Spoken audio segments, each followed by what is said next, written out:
সিকিমের রেনকে হিন্দু গণেশ মন্দির। এটির প্রবেশ মূল্য মাথাপিছু ৩০ টাকা। মন্দিরের আর এক আকর্ষণ দেবতাদের সমুদ্র মন্থন মূর্তি। গল্পটি ভাগবত পুরাণ, মহাভারত এবং বিষ্ণু পুরাণে পাওয়া যায়। এটি অমৃতের উৎপত্তি ব্যাখ্যা করে, যা অমৃতের পানীয়। মন্দিরে ৫১ ভগবান গণেশের রূপ। উত্তর পূর্ব অঞ্চলে প্রথম।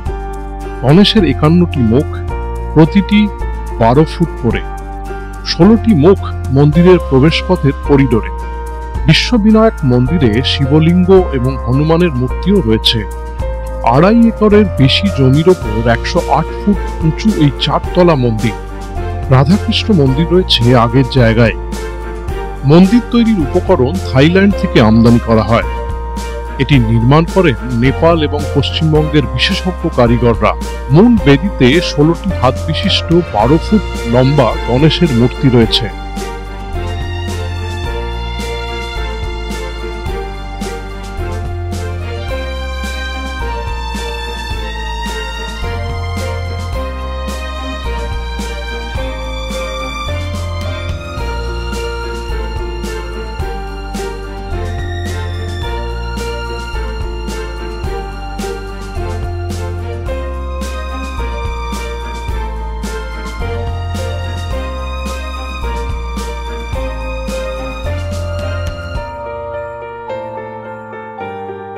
অপূর্ব প্রাকৃতিক সৌন্দর্যে ঘেরা রুংডুং গ্রাম।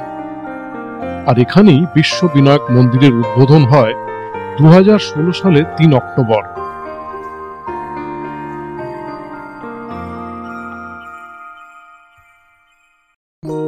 মন্দির উদ্বোধন করেন বিশ্ব হিন্দু পরিষদের সাধারণ সম্পাদক শ্রী দীনেশ চন্দ্র, প্রাক্তন মুখ্যমন্ত্রী শ্রী পবন চামলিং।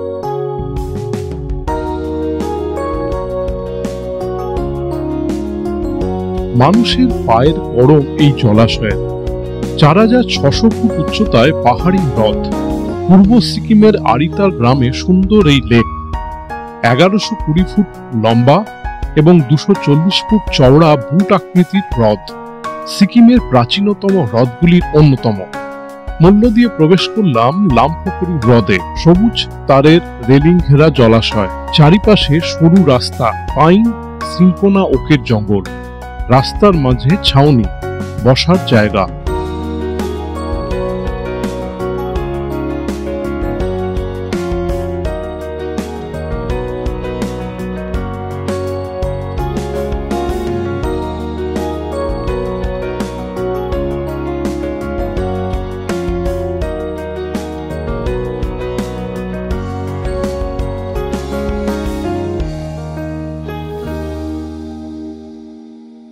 লেকের আশপাশে ছোট মাঝারি দোকান, থাকার জায়গা।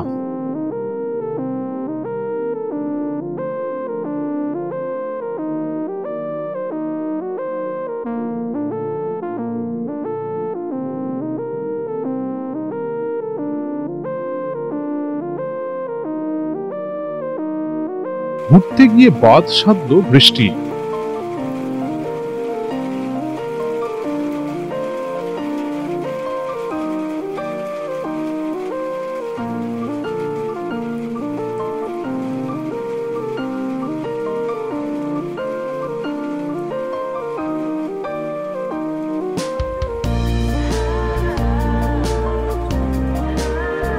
হ্রদে মূল্য দিয়ে করা যায় বোটিং। জঙ্গলে ঘেরা পাহাড়ি হ্রদে বৃষ্টি ভেজা প্রকৃতি অপরূপ। এই লেকের একপাশে মানখিম ভিউ পয়েন্ট। চারিপাশ মেঘে ঢাকলে লেক যায় মিলিয়ে, মেঘ সরলেই আবার হ্রদ। এমনই পাহাড়ি আবহাওয়া আরিতারে।